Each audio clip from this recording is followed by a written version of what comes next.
This evening, Donald Trump addressed Congress for the first time in his administration's short tenure. Just to recap on the occupation of the Oval Office. In his first 30 days, Trump has been named in more than 50 lawsuits, signed executive orders almost immediately overturned by courts as illegal, spent a quarter of his time in his Palm Beach resort home, and wasted an entire 25 hours golfing and 18 hours tweeting, yet spent only 6 hours in intelligence briefings. He's also managed to spend more taxpayer money on travel in his first month than Obama spent per year during an 8-year administration. That being said, tonight we witnessed some of the shortest and quietest applause breaks seen in televised history of congressional addresses. Trump condemned threats on Jewish community centers, but wholly disregarded and ignored Hispanics, Muslims, and many other nationalities, like the 2 Indian victims of a hate crime shot just a few short days ago by a white extremist. I reiterate that we will not abandon our values and races and religions operating free of persecution in America, regardless of a closed-eyed presidency. Trump is adamant that eliminating the national deficit and openly criticizes spending abroad, but quotes building the military by almost $60 billion, spending hundreds of billions of dollars on mass deportations, and promoting a $1 trillion investment in an American infrastructure project in the same breath that he criticizes President Obama for spending to end an economic recession. He gladly states that dying industries will come roaring back to life, like coal and steel, but with no indication of how or why a dying industry would or should come back when demand for their products are gone. For the same reason, Americans are not buying cassette tapes and CDs in favor of streaming services and iPods. We're no longer buying coal and steel in favor of wind, solar, natural gas, aluminum, plastics, and carbon fiber technologies. Most importantly, Trump was excited to discuss his ban on Muslim countries as a defense against attacks such as those on the World Trade Center almost 20 years ago. If his fear is that attacks were caused by immigrants, I remind him that his ban misses the largest contributor to those attacks, the Kingdom of Saudi Arabia.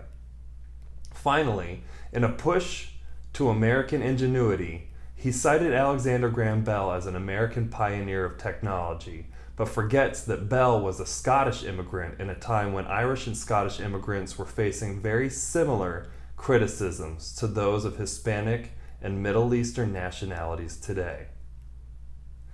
In light of Trump's address, I'm proud to report the state of our resistance is strong.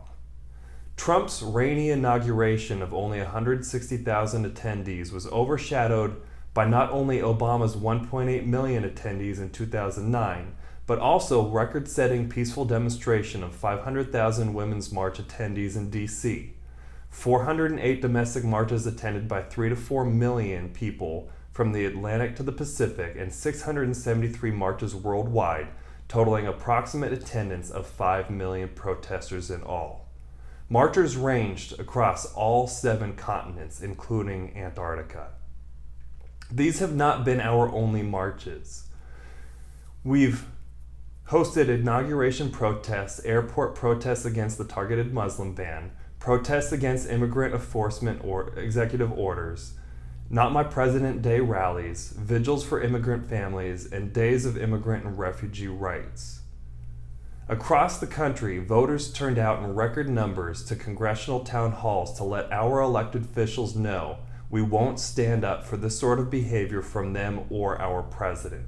And our voices were heard so loud and so clear that a number of congressmen and women canceled their rallies, no-showed, or held last-minute conference calls to avoid being held accountable in person for their behavior. We're looking forward to continued progress, having just elected new leadership to the Democratic Party.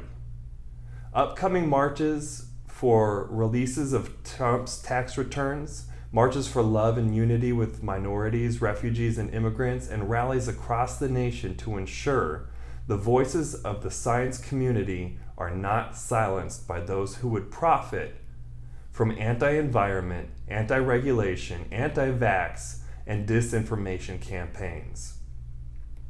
On the possibility of millions losing healthcare coverage, public outcry over the repeal of the Affordable Care Act has caused yet surmounted obstacles to Republicans taking swift action to do so.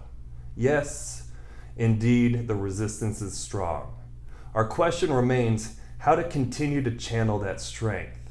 Almost 600 new Israeli settlements are now threatening the balance of peace and imposing potential turmoil in the Middle East. Trump's administration has fully disavowed some of the most prestigious and accurate news agencies of our time, even banning them from closed-door sessions. Their attacks on truth and fact can be interpreted in no way other than as disinformation to fuel their own ambitions. Promises to release his tax returns leading up to the election and post-election have now been walked back, especially in conjunction with new allegations about the administration's ties to foreign leaders and intelligence agencies. To the same point, after only 3 days, we've seen a resignation of 2 cabinet members, one for collusion and another for a history of domestic violence before he could even be confirmed. The nation has shown an aversion to the Trump presidency, with over 2,000 appointed positions in his administration yet unfilled.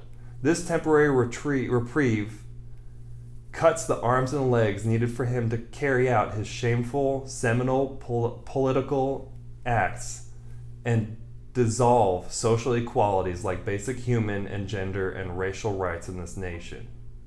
We, as the resistance, have some words for Donald Trump. When you stand in favor of intolerance and you stand in favor of religious intolerance and you don't stand for the way of racial and religious stand in the way of racial and religious turmoil in the United States, we stand against you. We will not tolerate the violence and the hatred you fail to adequately condemn.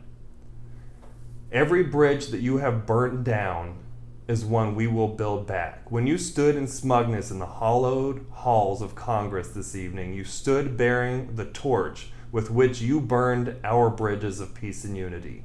We will not let you lead us down the dark hallways of hatred, bigotry, fear, and classism. We are the resistance. Hear our roar.